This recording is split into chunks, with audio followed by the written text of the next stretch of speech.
Welcome to Talking Giants, presented by SeatGeek. I'm your host, Bobby Skinner, here with my co-host, Jayden Penix.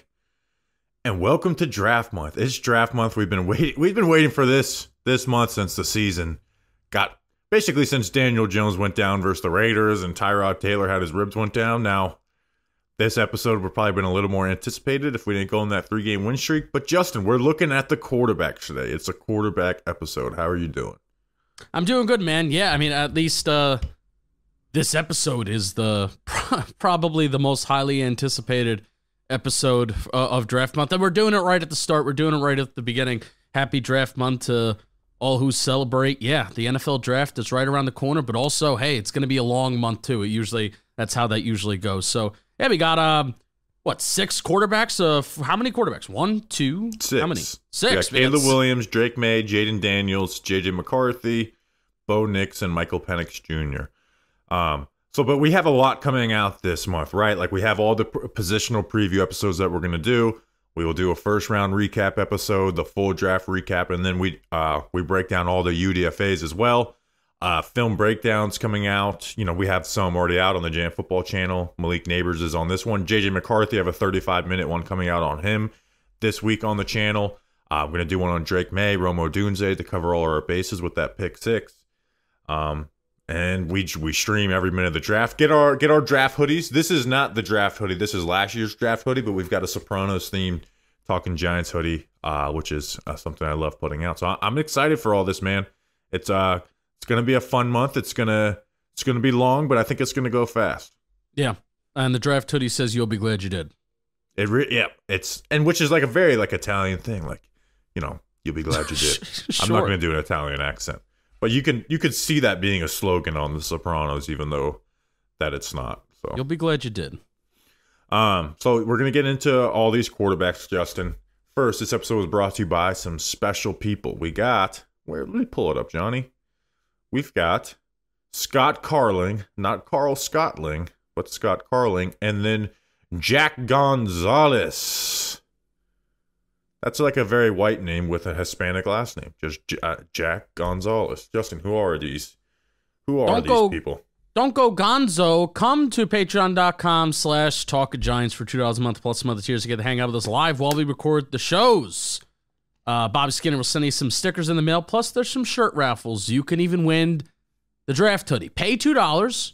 Actually, we don't. The draft hoodie's too expensive. We can't give those away in the raffle. Draft hoodie's too expensive. Never mind. But win an Andrew Thomas shirt. I actually just saw recently the Wink Martindale Pressure Breaks pipe shirt came up, and I got a giggle out of that. Did you know that he started a Twitter? Patreon.com/talkofgiants. Thanks to our patrons. Bobby, there's something that I want to get off my chest now that we're really doing quarterbacks the first year before we get started on who I think is possibly the best QB prospect ever, Caleb Williams. This is a very frustrating process. You love it. But I think even for people that like film people and draft people, football people, whatever, this has to be an insanely frustrating process. Not only specifically with quarterbacks. You want to know why? Because everybody's bad at it. And you want to know what's not fun? Being bad at something. Being good at something and getting things right is very fun. But when you're bad at something, and everybody's bad at it, it's not very fun. And the thing that I hate about the draft the most is that we have access to probably 15% of the data and the information that these NFL teams have access to, right?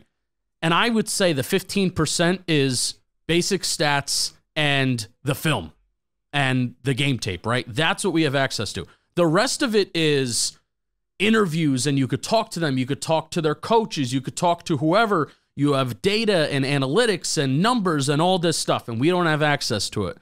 Yet we're still going to try and sit here and tell you who's going to be good, who's going to be bad, and shit like that. So I want to start off this month and start off this, especially this episode, by saying that.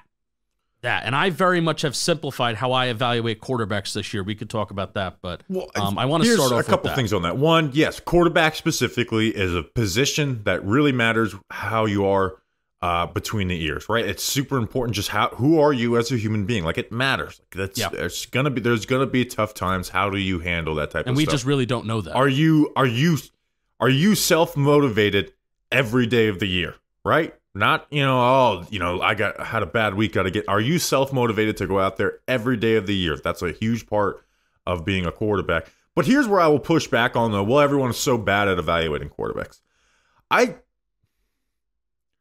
think people convince themselves. I think and especially NFL coaches and GMs and coaches, right? Because, hey, you want a quarterback. The quarterback is a need. And I think with guys who, and especially the fact that these guys lose their jobs, right? Like, I actually think if we're just going off of film, it's a lot easier for me to say, hey, I want to draft that guy. Because guess what? I don't get fired by the Giants if I don't have a quarterback in 2 years. Right. It's a lot easier. So I think teams convince themselves like there's like always like a half round inflation on guys. And also just the nature of, because the drafts and social media nowadays, Justin, is that I think people just have a hard time criticizing, one, because of fear of pushback, and then two, the fact that you make trash a guy and then your team drafts him, and then it's like, oh, this is not a fun situation. No, you hated that guy. Yeah, right. Like, we'll talk. One of the questions we'll talk about with J.J. McCarthy is, what is your reaction if the Giants draft him at 6? So let's get into it, Justin. We'll start with Caleb Williams. We're not going to spend a ton of time on Caleb Williams, but I wanted to get all of our stuff out on these guys. This was never really a realistic option for the Giants. They were never going to have a worse record than the Carolina Panthers, even if they, didn't go on that 3-game winning streak. I truly think this cat is better than what's being advertised, right? And he's being advertised as like one of, the best quarterback prospects. Like, I feel like he's not being talked about enough. And the things that you see on the highlights are awesome, right? Just in the backyard ball, out of structure. He makes like crazy types of throws, clutch plays.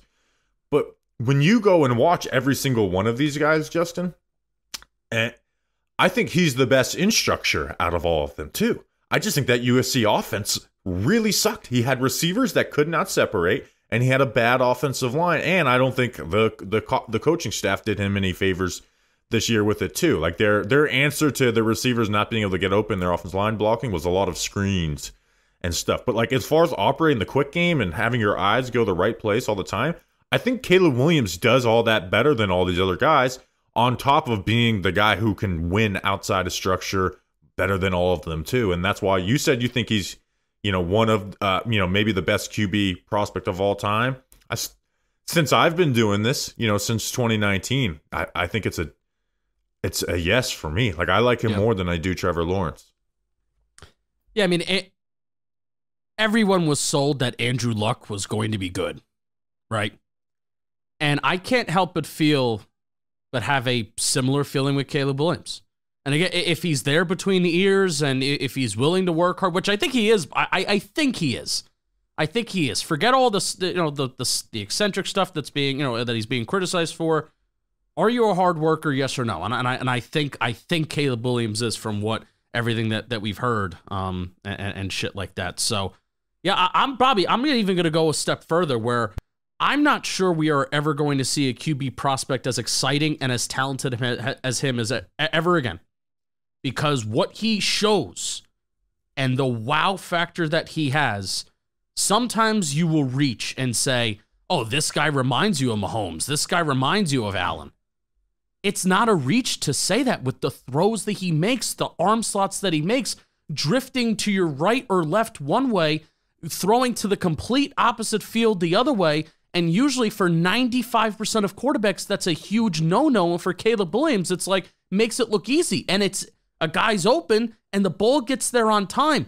There's such little wasted movement. The ball comes out of his hands fast. And that's like looking for a few things this year, right? And I'll talk on it now. Can you make tight window throws, and can you drive the football? Yes, Caleb Williams is one of the best arms we have ever seen. Under pressure and your ability to extend plays. How are you under pressure? I think under pressure, maybe he can use some work, but your ability to extend plays, hell yes, that's what Caleb Williams does. I kind of want him to tuck and run sometimes and not always look to play hero ball. Big arm throw. Can you make the big arm throws? Yes, Caleb Williams can drive it to all parts of the field, including the sideline. I am just so sold that he is going to be not just a good football player, but he could be a great football player. Oh, absolutely. I think he's going to be in the conversations. And I have comps for all these guys, Justin, and no comp is perfect. But when you watch him play, really the only guy that you can, and again, this is obviously not saying he's going to have this guy's NFL success. And I do want to talk about him, his personality on that stuff too. But watching him play style, really the only comp is Patrick Mahomes. Yeah. Right now, to be Patrick Mahomes, you have to do more than just, make throws out of structure and get the ball out on time. There's a lot more that comes with it because teams, if you're that type of guy, the league will adjust to stop you in particular the way it did Patrick Mahomes. And then Mahomes adjusted better than anybody else, better than the Allens and Justin Herberts and Lamar's. So again, he only went out structure for the most part out of need, right?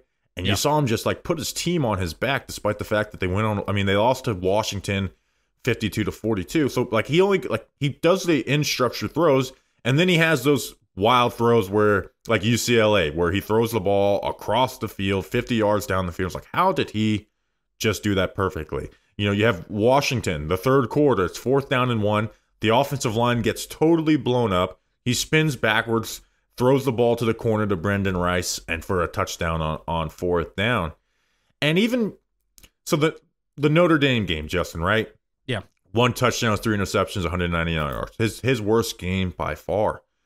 But man, you go back and watch that game, and that is such the outlier, right? And it wasn't that was just. We'll talk about with Micheal Penix, where it's Michigan was the first team to really, really challenge this, and he crumbled.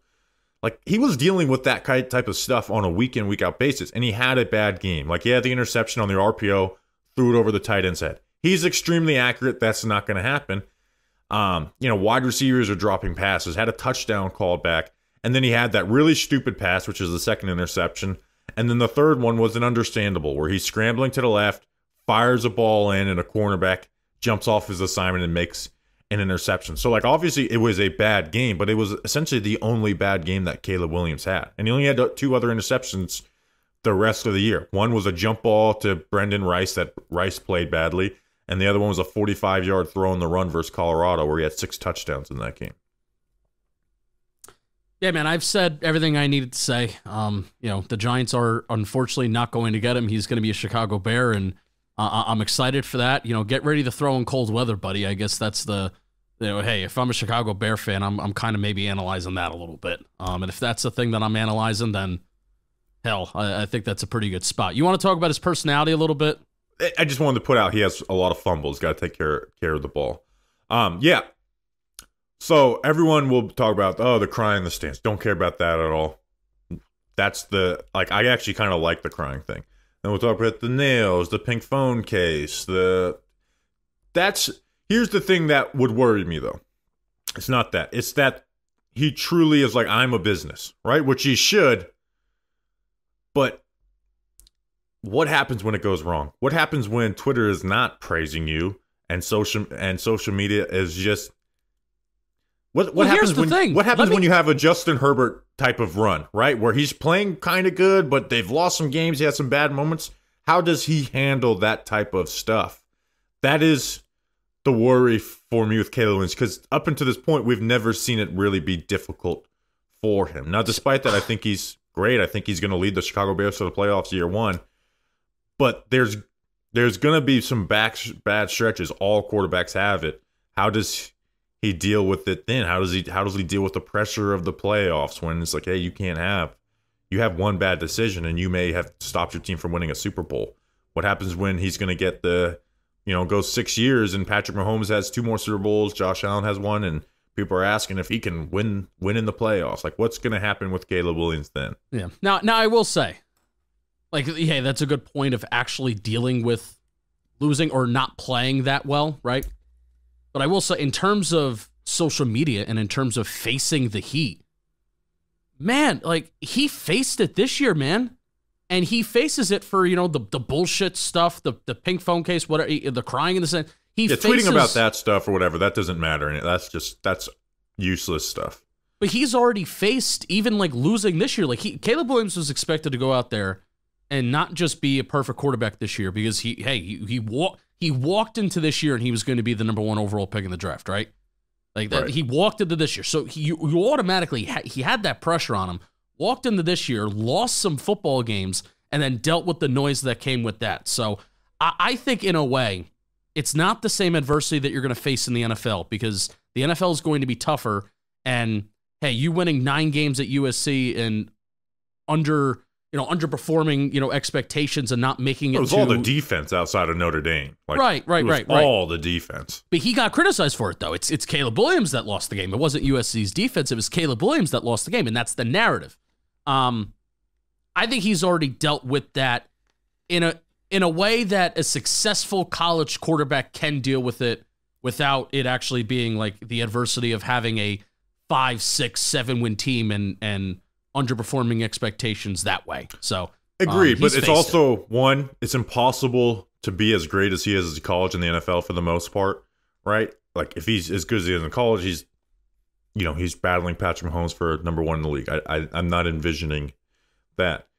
Also, Chicago's a lot different than LA college football too. Yeah. Like Chicago's fan base is tough. Right now, at the same time, they coddled Justin Fields as well too. So maybe not so much, but it'll be tough there. But I think he's going to figure it out. I think he's going to bring the Chicago Bears to the playoffs this year. I think they have it's a halfway decent QB landing spot, not the best QB landing spot, but a halfway decent spot for him. So I think he's going to bring that Chicago Bears team to the playoffs, because I truly think he's flat out special. Yeah, I agree, man. All right, Justin, why don't you talk to us about something before we talk about Drake Maye? Yeah, oh boy, hold on. We're talking about Drake Maye in the month of April, and did you know that this show is sponsored by BetterHelp? How is your social battery right now? Are you running low? You're running on fumes? Are you stretched too thin? Are you spreading yourself too thin? Especially with social gatherings picking up after the winter. What's the right amount of socializing for you? How do you recharge? Maybe you thrive around people, or maybe you need some more alone time. I'll tell you what, I spent when I was down and out, spent a couple days in bed, and I don't know if you could hear it in my voice. I kind of do feel better because I was self-aware about what I needed, and therapy can give you the self-awareness to build a social life that doesn't drain your battery. That's a new phrase I haven't heard before. Your social battery. What's your percentage at? If you're thinking of starting therapy, give BetterHelp a try. It's entirely online, and that's what I love about BetterHelp. It's so convenient, it's flexible, and it's suited to my schedule. All you have to do is fill out a brief questionnaire to get matched with a licensed therapist and switch therapists anytime for no additional charge. No need for an awkward conversation. Find your social sweet spot with BetterHelp. Visit betterhelp.com/talkingiants. That's 1G. Today to get 10% off your first month. That's BetterHelp, HELP.com/talkingiants. Bobby Skinner, you'll be glad you did, and let's talk about Drake Maye. Let's talk about Drake Maye, Justin. This is who I realistically wanted when, the Giants were never going to have the first overall pick. That being said, man, Maye has flaws, and pretty big flaws, right? So I don't think you can put him in the worst situation and be like, okay, go out and thrive the way I would Caleb Williams. But man, you watch this guy play, and it's like he does heroics on the football field, right? It's amazing how many times I've seen this guy being tackled and deliver big throws. And when there's a big play to be made down the field, he puts it right exactly where it goes, puts the ball in tight windows. Like he is big, strong, and can fire the ball in there, and he's athletic, right? And he to me is just a gamer, right? Like if it could be, they run a draw play and he's getting tackled, he pitches the ball back to the running back for 15 yards while he's going down, stuff like that. And throws while being tackled consistently.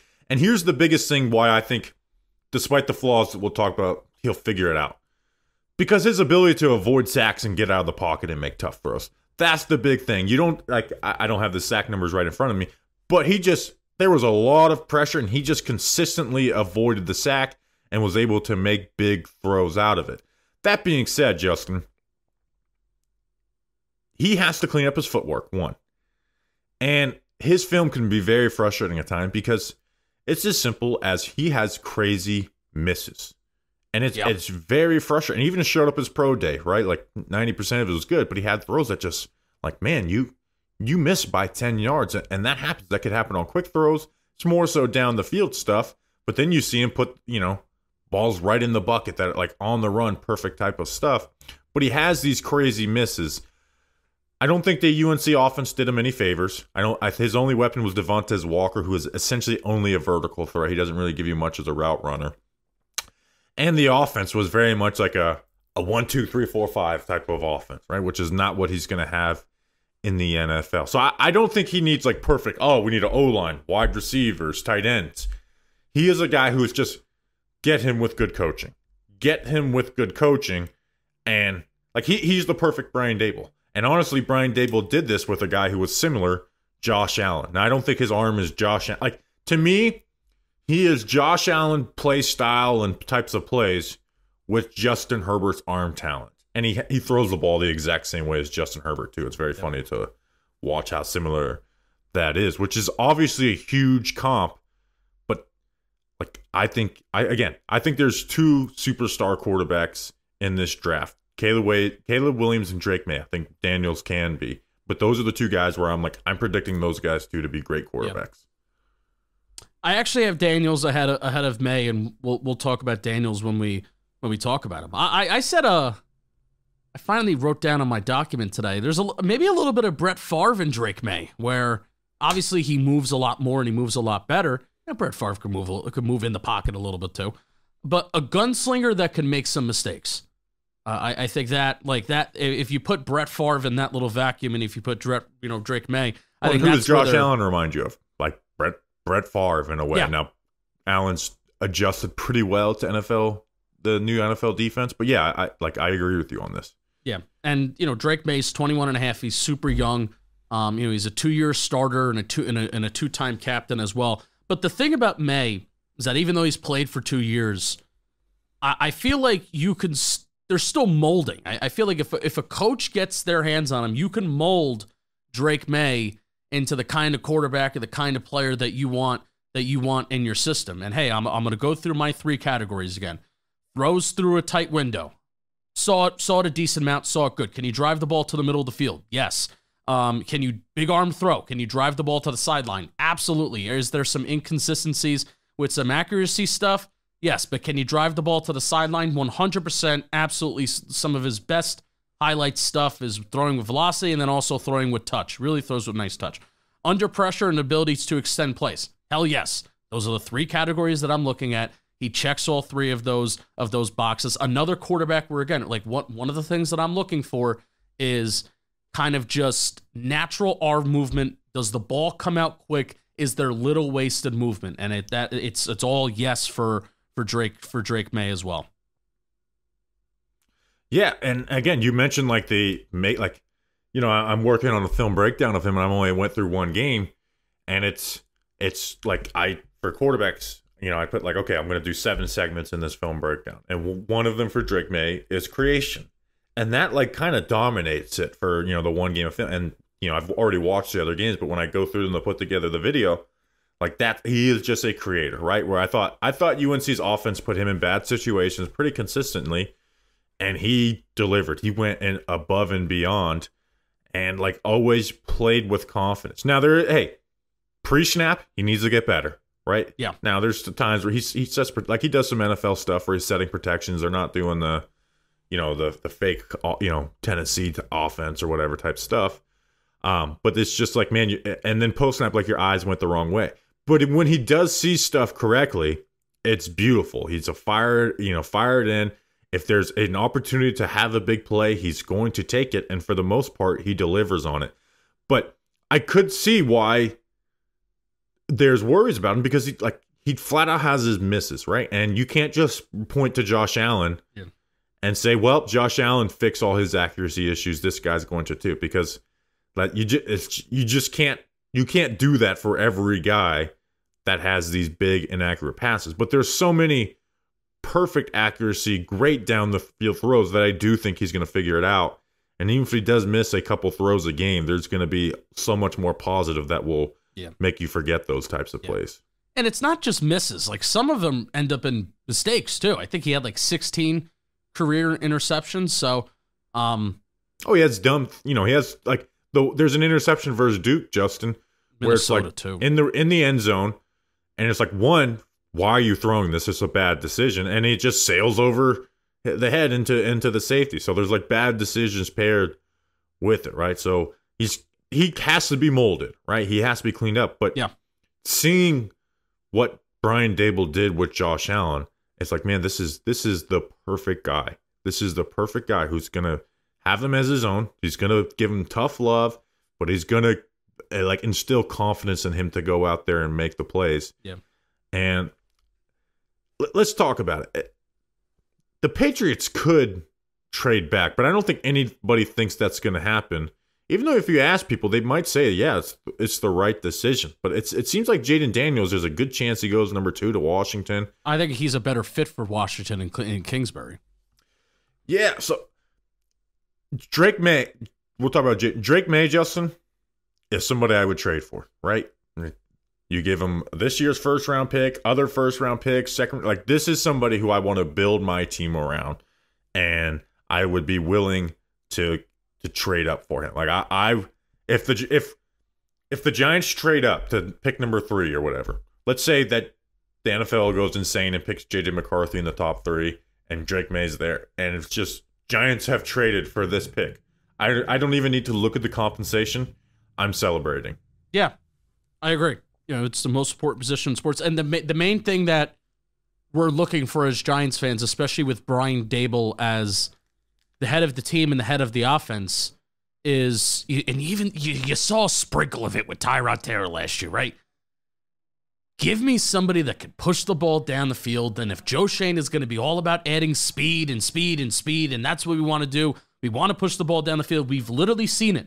We've seen it through the first 3 to 4 weeks of each of the last 2 years, where the Giants are asking Daniel Jones to push the ball. The Giants are asking their quarterback to push the ball down the field. And this is the type of offense that we want, that we're running in the summer. And then they have to adjust because it's not working and it's not happening by the time that the month of October comes around. So Drake Maye would, like, all right, if this is the type of offense that we want to have, where we want to push the ball out to the sideline or maybe even start to utilize the intermediate or deep parts of the middle of the field more, then Drake, yes, Drake Maye can do that, and he will do that, even from day one.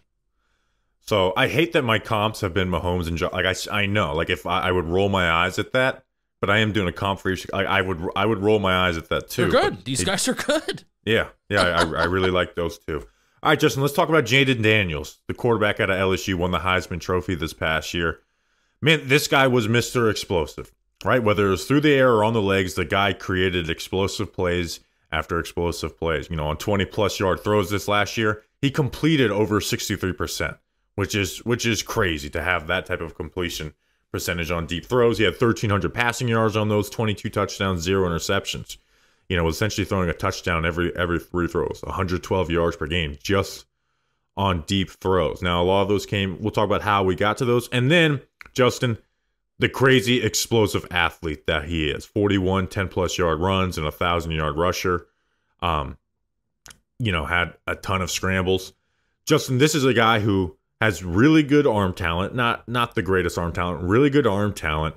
With the athlete that he is, like, he's somebody that you take a swing on, even if you're not like fully in love with. But what? Tell me why you like him more than Drake Maye.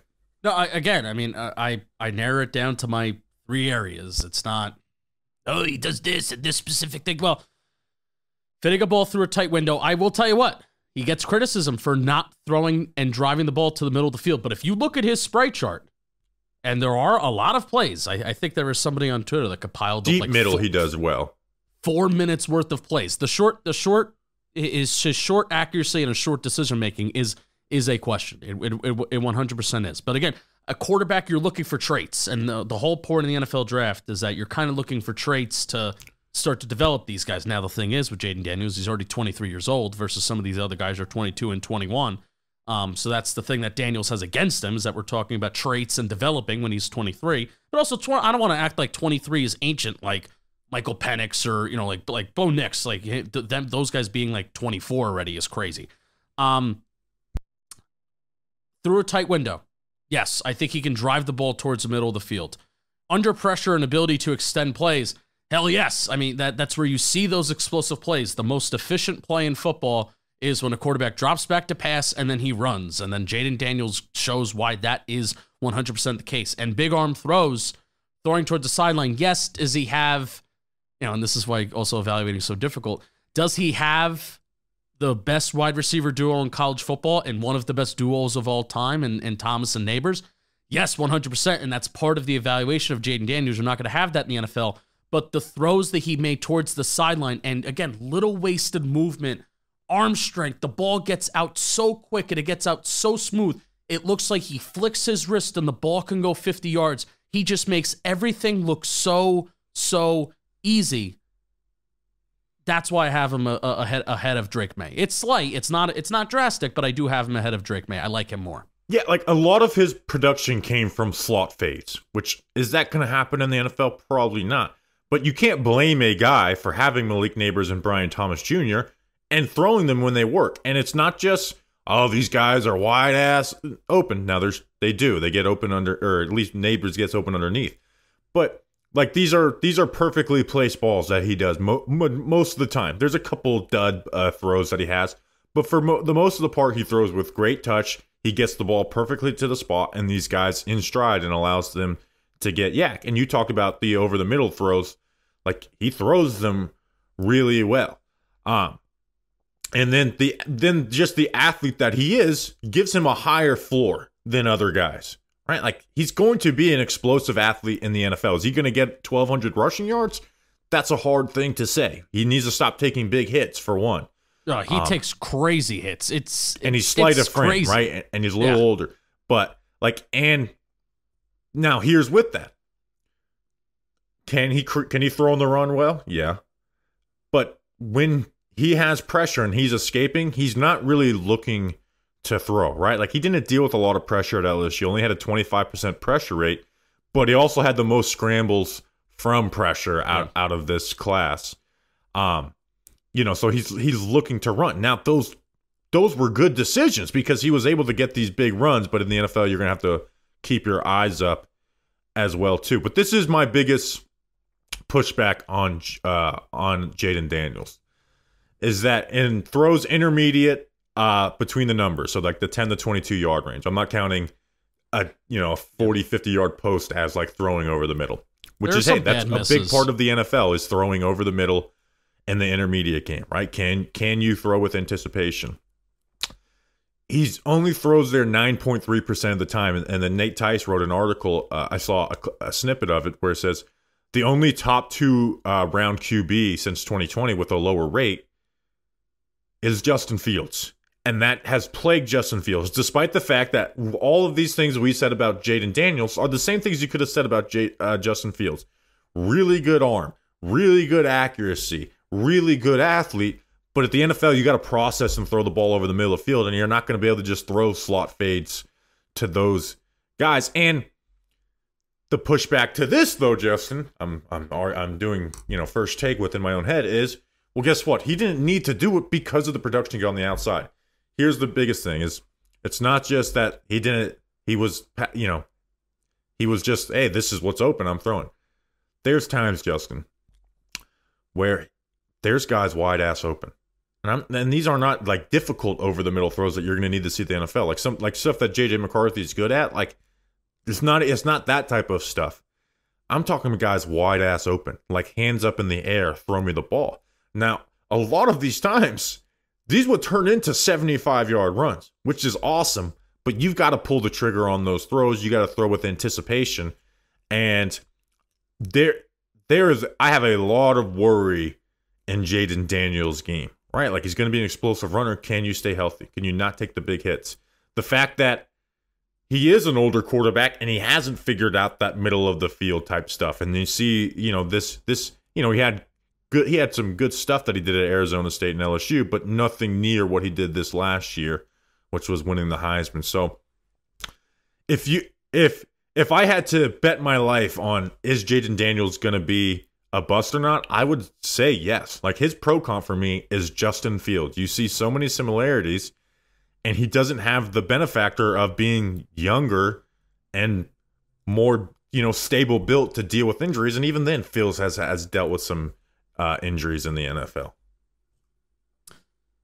Now, if he goes to Washington, right, and he goes to Cliff Kingsbury, which I actually think that's a good fit, because what does Cliff Kingsbury do? We talked about it on Football Today.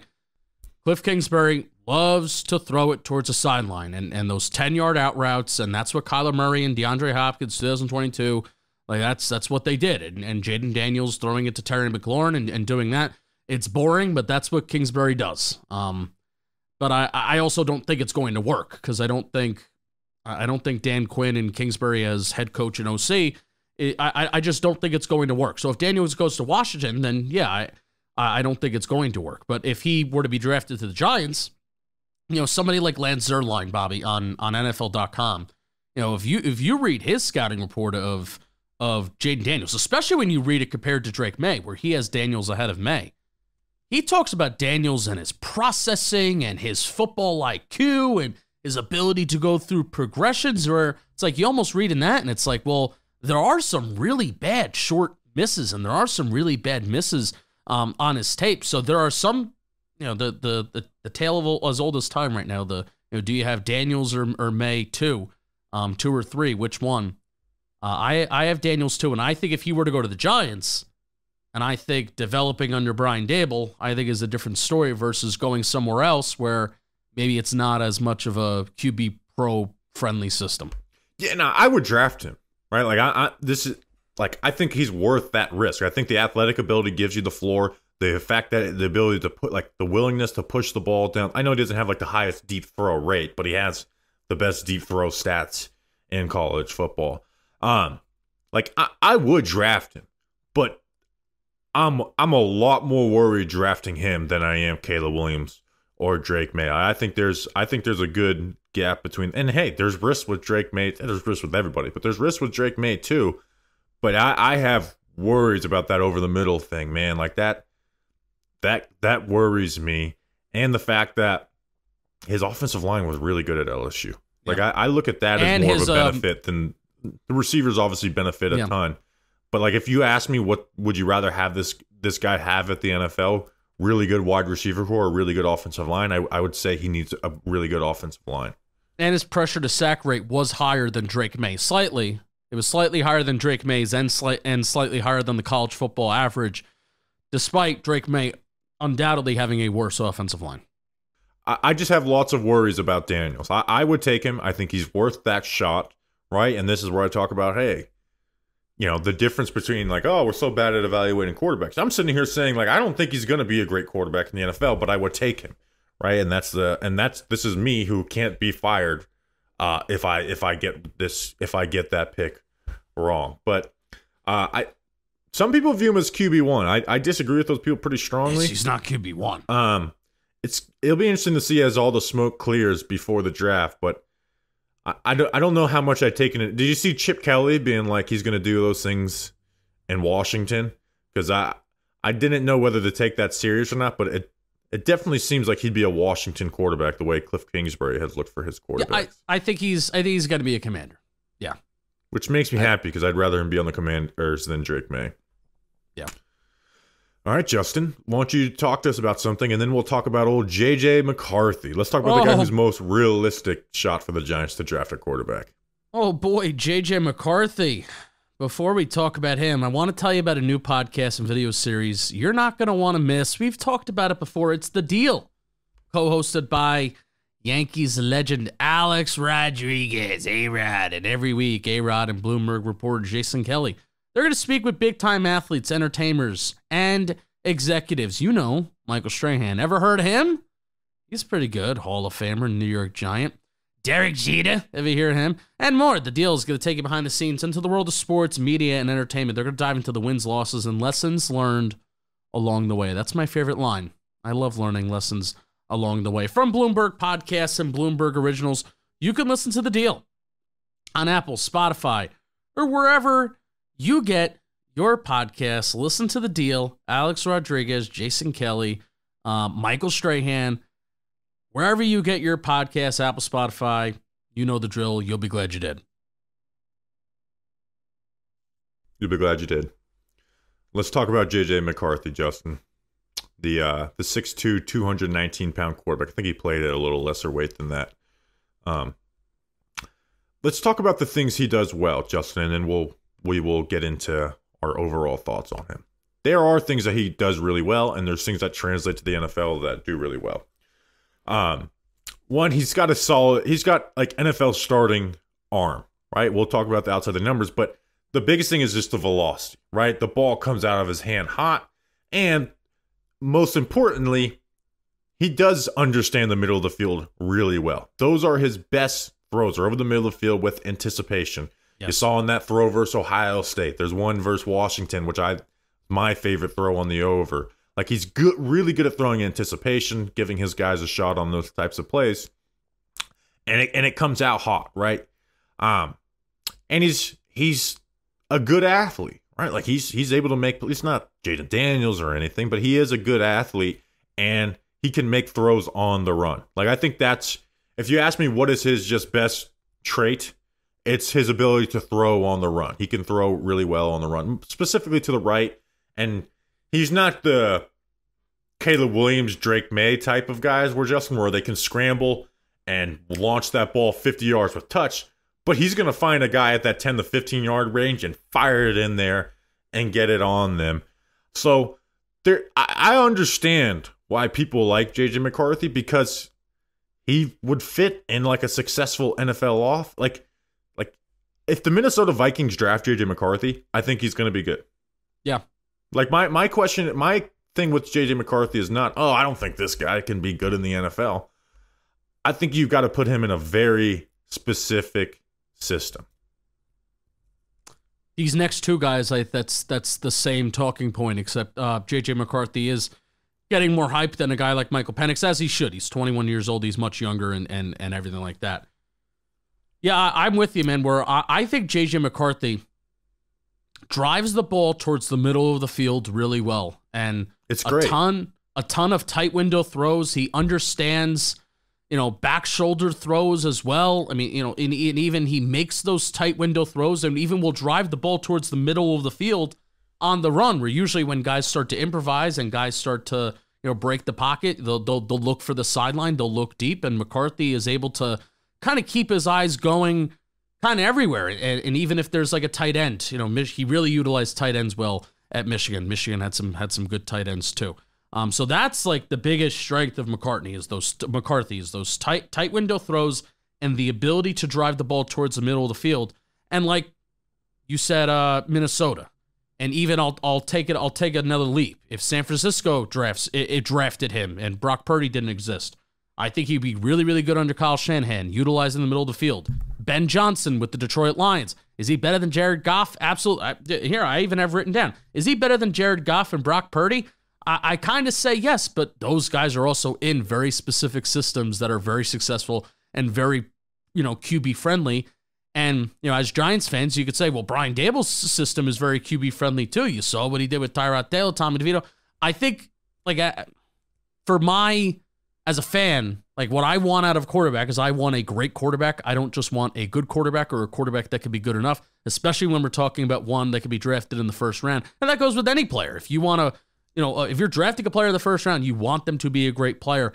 And I'm not sold that JJ McCarthy could be a great player for the Giants, but I think he could be good, maybe. But there are some major questions on him driving the ball out towards the sideline and his accuracy towards the sideline. And if we want that big arm quarterback that's going to be explosive, I don't know if JJ McCarthy is going to be that explosive quarterback that the Giants need to be a Super Bowl contender. And let's talk about it before we do what's your reaction if the Giants draft JJ McCarthy. So he's the QB I've studied the most because it's one that's the Giants' most likely option, and I want to make sure there's nothing I'm missing. One, like you said, he does not throw the ball well down the field. There's inaccuracies. He doesn't throw with touch. Yeah, right. It's and inconsistent. There's just these misses, right? And it's not it would be one thing if it was like we talk about Drake Maye has misses, but then you see so many just great throws down the field. It's like just clean up the misses. With JJ McCarthy, I just don't think he has the arm talent to consistently throw good balls outside the numbers down the field, and even deep down the middle of the field, I don't think it's great either. But it is better. But here's the thing, Justin, is with that, he's also hesitant to put the ball down the field. And you're going to say, whoa, it's the Michigan offense. He passed stuff up, man. He passed stuff up. Like, he threw it 13.8% of the time he threw it deep. And that is extremely low when you consider the type of offense that they run. Because when they did throw the ball, they were trying to push it down the field because they ran a lot of play action. And they ran the ball 65% of the time. And there were times there. I think he does a very bad job reading safety leverage.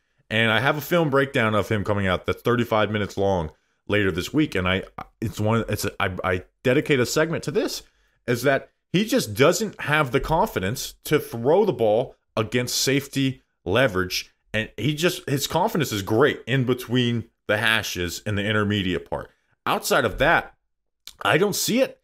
And like he passes up big play opportunities. And there's times where even he's pulling the ball. Like, he wants to throw like on a smash concept. And it's a lot of the things that Daniel Jones gets criticized for, right? But even then, like, if you look at their play in college, Daniel Jones was a more aggressive and better deep thrower down the field. Like, to me, it's not even an argument. And he just wouldn't pull the trigger on that type of stuff. Here's the question, though, Justin. Can you get better at that stuff? Against throwing against safety leverage and being a little more aggressive? Yes, you can. Here's the issue. We just talked about how he doesn't throw the ball well when he does make those throws either. Accuracy. So why am I going to bet? Why am I going to bet? Oh, not only when, like, he did deal with some pressure at Michigan, but you'll see in the plays that I break down, these are play action, biggest pockets you're going to get. Like, you're not going to get these types of, like, all the time in the world type plays. So I'm going to bet that at the NFL, with dealing with more pressure, playing at a faster rate, that one, you're going to just start making these throws. One, when you're not in a 65% run offense. But two, also you have to get really better at just throwing them when you do. I'm not making that bet at 6 overall. Like, it's not a safe bet that I can make. And even on quick game stuff, Justin, the accuracy is not great. Like, he doesn't have these wild misses. But we talk about, like, removing yak by placement. It's not very good. Like, you look at just like 5-yard speed outs and stuff. Like, the receivers are having to slow down and stop a lot on those types of throws. And that stuff adds up when you're trying to put together 5 scoring drives a game to win a game. Like, it adds up. And I'm not taking that bet at 6. Like, to me, even if it goes really well, I think at year 5, year 6, you're going to be wanting more. Yeah, I mean, bottom line, could have stopped you after accuracy. You know, where do a lot of explosive plays, you know, we're talking about middle of the field, but where do a lot of explosive plays come? They just come from receivers running vertical routes down the field, and, you know, can Darius Slayton, Jalen Hyatt beat the guy that's in front of him, or, you know, even hole shot throws. I mean, shit's just going to get tighter and more difficult. He doesn't like to pull the trigger, and he misses them too. You know, and so, you know, and it's not an arm strength question, which I'm sure some of you are like, but the arm. Well, I think it kind of is, because he has great velocity, but when he's pushing the ball down the field, yes, I think it is. Like, he can't make all the throws. Caleb Williams and Drake Maye, they can make all. I think we need to retire that he can make all the throws. He can make most of the throws, but he can't make all the throws that the best quarterbacks in the NFL make. Yeah, it comes down to accuracy, and I think J.J. McCarthy is very accurate in the areas in which he's very good at. Like I said, it's middle of the field, and, you know, even the quick game, and hey, down in the red zone too. I love J.J. McCarthy down in the red zone and his ability to extend stuff and throw on the run. I mean, that's where it's going to look good. But, you know, again, if you want to talk about, you want a great quarterback on your team, right? You want the best of the best, and you have an opportunity to go and get the best of the best. I don't know if McCarthy is it. And for the quarterback that Brian Daboll can be successful with and can get the most out of, I don't know if that guy is J.J. McCarthy. I don't think J.J. McCarthy would be bad under Brian Daboll. I don't. Let's talk about that. I'll just say my pro comp from his Alex Smith. What is your reaction if the Giants draft him at 6? Similar to Daniel Jones, and it was not It was not slam. I was not a slam the computer and slam the microphone and the same thing as Barkley of I'm slamming the microphone in my face. What I said after Jones is they got their guy, let's go. And it's not going to be me celebrating, but also it's not going to be me being like, damn, this sucks and it's the end of the world. They got their guy that they wanted, and now J.J. McCarthy is the Giants quarterback that Joe Schoen and Brian Daboll are willing to put their jobs on the line for. That would be the reaction.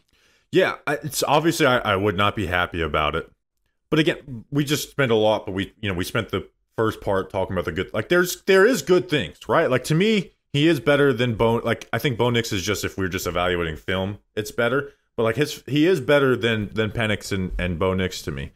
But to me, I have him rated as a high second round player. Again, there's things that you can work with, right? Throws the ball hard. Throws with good anticipation over the middle, can make plays with his legs and throw on the run. But there's just so much more that you get left wanting. And it'd be one thing if, like, hey, Michigan doesn't put this stuff on the menu. This stuff was on the menu, and he passed it up a lot. And he's young, but he's not a bet I'm willing to make. Like we thought, Jayden Daniels is a bet I'm willing to make.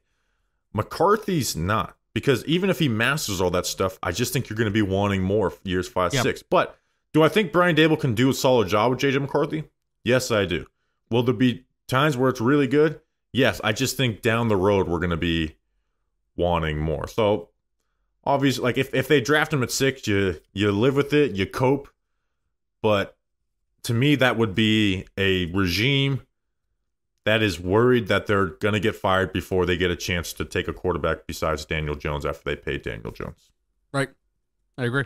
Which is a lot of pressure, and it's understandable pressure. But I'm also starting to get a little tired of this argument. It's like, well, these guys are going to lose their jobs. They're quoting Brandon Beane on Josh Allen. I don't root for the Joe Schoens. I root for the New York Giants. Like, I'm not rooting for, I want Joe Schoen to keep his job for 10 years. No, I want the Giants to be really good. So Joe Schoen, I don't have the same mindset of like, well, if he gets it wrong, we'll fire him in 2 years. Like I'm a Giants fan, not a Joe Schoen fan. So my comp is Alex Wilson. Alex Smith. Yeah. If the comp was Alex Wilson, we'd be even more trouble. Be way more excited, dude. That's very funny that I did that. All right, Justin, let's talk about Bo Nix. Whoa, you're putting him first. Yeah, I am. I like Nix more than I think what he does translates better to the NFL and the injury issues with Penix. Wow. Okay. Nix has been in college for a long time. Like, I remember Daniel Jones' first year, he had that win against Oregon when he was with Auburn as a freshman. He played 5 years of college ball as a starter. When he went to Oregon, it helped out a ton. I think he got a great mastery of what the Oregon offense asked of him. Now, he only threw the ball deep 10% of the time. They threw a lot of screens and RPOs. But I actually think he did a really good job of putting the ball where it's designed to go. And even though I actually worry about him with pressure, his pressure numbers are, like, they're the best in college football of, like, his stats versus facing pressure. So I think he gets the ball. And he creates more than you would think. Like, he has some really plays where it's like, man, he threw the ball 40 yards to the other sideline. Like, I can't believe he did that. Here's the issues. I don't think he has very good arm talent, and he's not going to be as friendly of an offense in the NFL as Oregon was for him. No, you did mention how he deals with pressure. His pressure to sack rate, it's like cut in half, even more than like Daniels and Maye. So that's pretty good. And I think even McCarthy too. 7.6%. The college football average is 18.1%. Yeah, man, I'll keep mine simple with Bo Nix. The Senior Bowl really put a bad taste in my mouth because this is a guy that's been in college football for, almost as long. Watching him throw live is unimpressive. I graduated college in 2020, and Bo Nix was, it was his second year, the end of his second year at Auburn. So he's been in school for a really long time. He's already 24 years old. Like I said, Senior Bowl left a bad taste in my mouth because for somebody who spent so much time in college football, I thought that he would just have a better mastery of like what was going on around him and just more control about what was going on. And I do think he had a great, like, I think he's mastered the check down, which sounds so stupid, but there's a difference between throwing to your check down and dropping back and seeing this shit's not going to open up. Throw to the check down while there's still space, and then before they've closed in on that. Like he does that really well, and he will push the ball downfield when it's there. Now, does he throw with good velocity? Not really. There's flashes of it, but the ball can come out of his hand a little wobbly. So he got a pretty good mastery of that Oregon offense, which again gave him a lot of help with screens and RPOs and stuff. But he put the ball in the right place. Nine times out of 10. Like, I'm not even exaggerating with that. And there is some like crazy creator stuff that he does, but he's not going to be able to do that at the NFL level with his talent level. But he was a quick processor from deep to like he looked like someone who had been in college for that long. Like he's understood the game a lot more. But it's like, okay, then how much better are you going to get at the NFL when you don't have the Oregon offensive line, the friendly offense that it does, and you don't have the arm talent of these other 5 quarterbacks that we're talking about. But like he throws the ball really accurately when guys are on the run. Like he doesn't just get yak because he's lucky. He sets guys up for yak. But I don't believe in taking quarterbacks on day 2 99 times out of 100, but I'm definitely not going to do it on the guy who I don't see like I'm at least going to take the chance on the big talent, and that's not Bo Nix to me. No. 5 years in college, and worlds away from the top 3 guys in the draft. So I think that kind of tells you what you need to know. Yeah, and again, you mentioned he gets the ball to the check down when there's pressure, but you can't just check it. Like you're gonna have to sit in there and throw the ball down the field. He doesn't do that when there's pressure or put it over the and even with that, like his feet get unsettled, right? And he's kind of leaning back on like 5-yard slants and stuff, and it can mess with his placement a little bit. And we saw that, down in Mobile, Alabama, we're just like this. I don't like the way the ball comes out of this guy's hand. Right? Like you just don't see the talent. He doesn't have a great ball down the field, even though there's good times, but he only threw it 10% down the field. So I think Nix can come in and be like my comp for him is like Sam Darnold. Because like you see the creator stuff, and hey, Sam Darnold has to get a better master. Like just kind of he reminds me of Sam Darnold with some of like the crazy stuff that he does. But he's never gonna actually. There's really to me, I don't have a great comp for Bo Nix because it's just Lance Zierlein said, and I think this is. Usually they give really optimistic comps.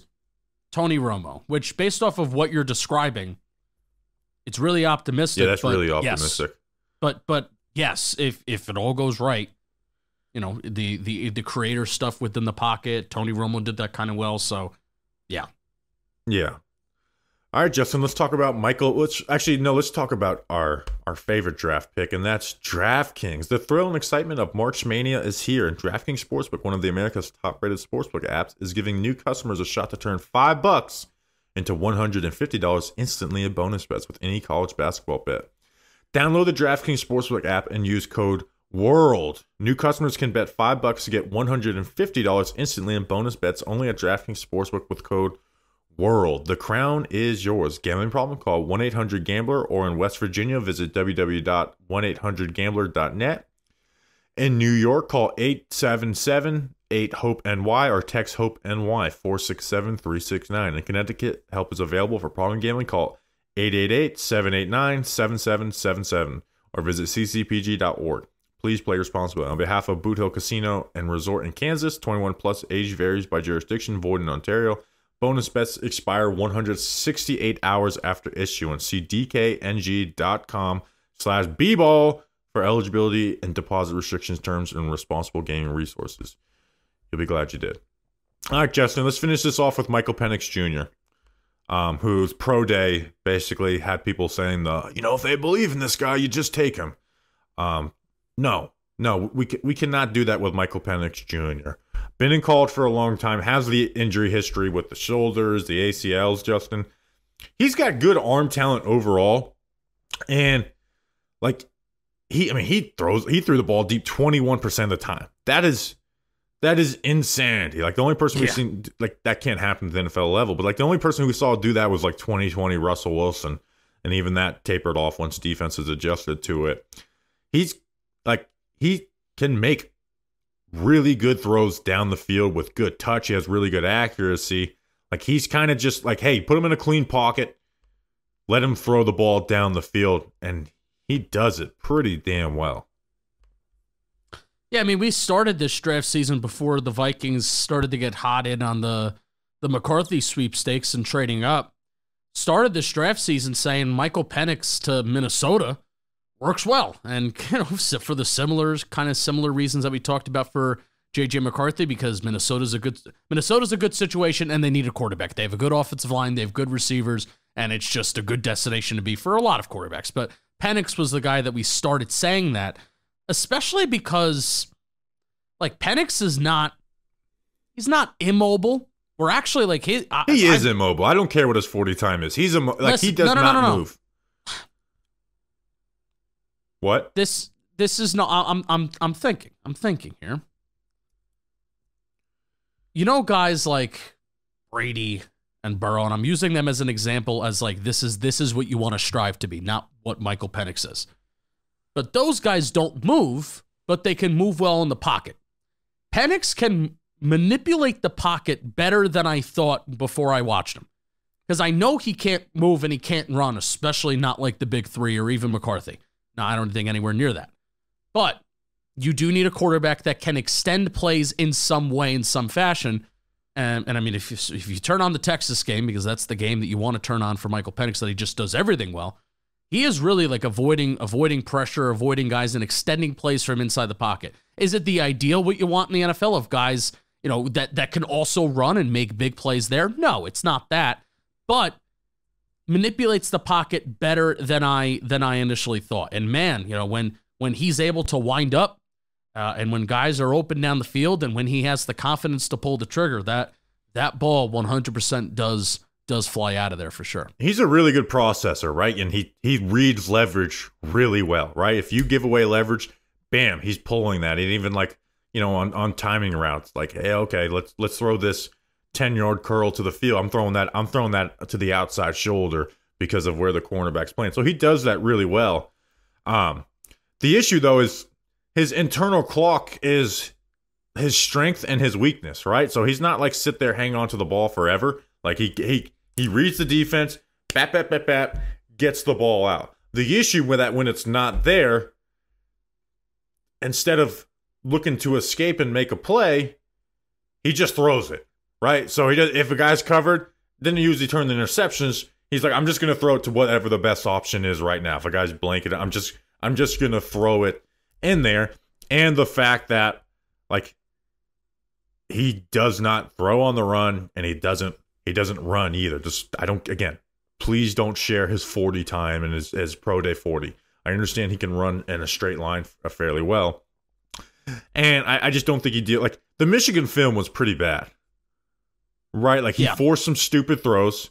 Yeah. There was guys underneath that he just didn't throw the ball to. He had inaccurate throws that were there downfield. The pressure basically ate him up, and it stopped him from making big plays. And again, he's not going to do anything with, like, there's no creation to his game whatsoever, right? If you had great protection and great route concepts, cool. He's gonna have some plays, but when stuff breaks down, so does Micheal Penix. No pun intended to his injuries. Yeah. Now you watch, at least the production, and you see the throws that he makes. And I just saw Chris Sims, and our guy Big Dash has been on a big Micheal Penix kick. Chris Sims just said this. I just pulled up Twitter. There's no way you can look at Penix film and then look at Maye film and believe that they're on the same playing field. But the thing is, Bobby, okay, it's not just about the film and what they did and maybe the throws that they make, but it's also about projecting. and it's projecting the traits that you have and how can that be transferable to the NFL and take you out of the air raid system with the really good Washington offensive line, a really good Washington play call that's now, is he the head coach of Alabama or the offense coordinator of Alabama? He got a raise. Head coach. And Odunze, he's the head coach? Yeah. Yeah, so there you go. And then Odunze, and some really good receivers that you got going on in Washington. You're not going to have all that in the NFL,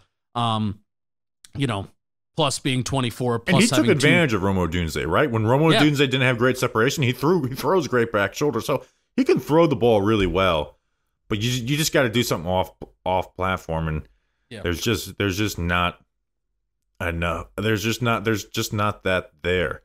My pro comp. It's about how it's going to transfer over to the NFL, and here's the thing. Let's go through it a little quick. 24. He's going to be 24 in May. That's a red flag. Huge injury history, left-handed. Injuries are an issue. Where I think 2 torn ACLs on the same leg. The wind-up is an issue. That's a lot of. He gets a lot of batted passes too. Like it transfers. A lot of guys like Maye's wind-up can be a little long, but like Penix is like you're watching the film and all 22 is not great. You're like, where'd the ball go? Oh, it got batted at the line of scrimmage. Like so often. Plus, there's a lack of mobility. So here's the thing. The thing with Penix is that I think I could almost think of more red flags and issues than I can positives. And the positives are really good, and the arm strength is really good. But if there are that many kind of red flags, then that's where it's like, that's where I get very hesitant. Now, Penix could be a possibility? Question mark? They're having dinner with him. First, I want to say my pro comp for him. Yeah. Now, I know Jameis did a little bit of play, and again, it's hard to do comps. I don't really like doing them, but I figured. But he kind of reminds me of Jameis. You're doing it this year, though, right? Where it's like he pulls the trigger on stuff, man. He has no fear. But sometimes he just pulls the trigger and like, why did you throw that one? And now Jameis' internal clock wasn't like it's not a great comp. Honestly, comps suck because all these guys are pretty different. So let's do this. Round 2, pick 47. Giants draft Micheal Penix or Bo Nix. Is your reaction same, different? What's your reaction on either of those guys? If they draft either Penix or Nix? Yeah. And you can like one and not the other too, I like Penix more than Nix. Just, bigger arm and a little bit more of a wow factor, but I'm almost thinking like why? Agree. I think they're both wasted picks. They're not going to be your franchise quarterbacks. You've already got, you're paying Daniel Jones all that. Like to me, they are wasted picks. I think they're desperations to get something new in here type of picks. Think of their age too, right? If they were a couple years younger. So I think even any quarterback. Then, I don't think I would take like. If Bo Nix did what he did at 20, 21 years old, like, oh, this guy's an elite processor, but he's had all of the years and a friendly offense in Oregon to do that. Right. So it's like I don't put it so much stock into that, even though I do think his like just passing film is better than McCarthy's. So maybe a guy Nix's talent either. Maybe a guy like Penix could benefit from sitting for a year to get the system. It's not an air raid system. It's going to be different from Washington. Let's learn the offense and do whatever. But then he could benefit. He's not going to be a franchise QB though. But then you're going to be 25. By the time you get a chance to 25, 26. By the time you get a chance. Well, to start. I don't even care about that. It's just, do I think you could be a franchise like Jayden Daniels is old and we're not. It's a little bit of the conversation. Yeah. I just don't think either one are franchise quarterbacks, and I'm not wasting a high pick on that. I don't even like taking day 3 picks. And those guys, your chance of making a good day 3 pick are very low, but I think with quarterback it's even way lower. So all right, Justin, that's our quarterback draft preview. So official rankings for you. Official rankings for you. I thought you were saying official rankings for you, the listener. Official rankings for me: Caleb Williams 1.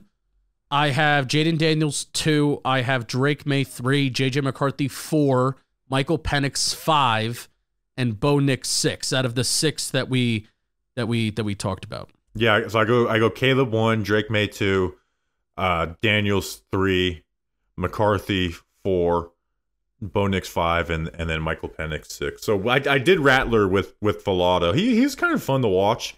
Like I could see Rattler. I think should be in the same conversation as Nix and Penix. Yeah. You know, I have Penix as a high third. I have Rattler as a low third. And then I'll watch Michael Pratt the week of the draft just in case. All right. So that's our quarterback episode. We'll be back on Friday with running backs and tight ends. Hopefully we'll have the JJ McCarthy breakdown out by then too. Check out the mock draft. Happy draft month, people. We appreciate you. We'll see you on the next one. Until then, let's go Big Blue.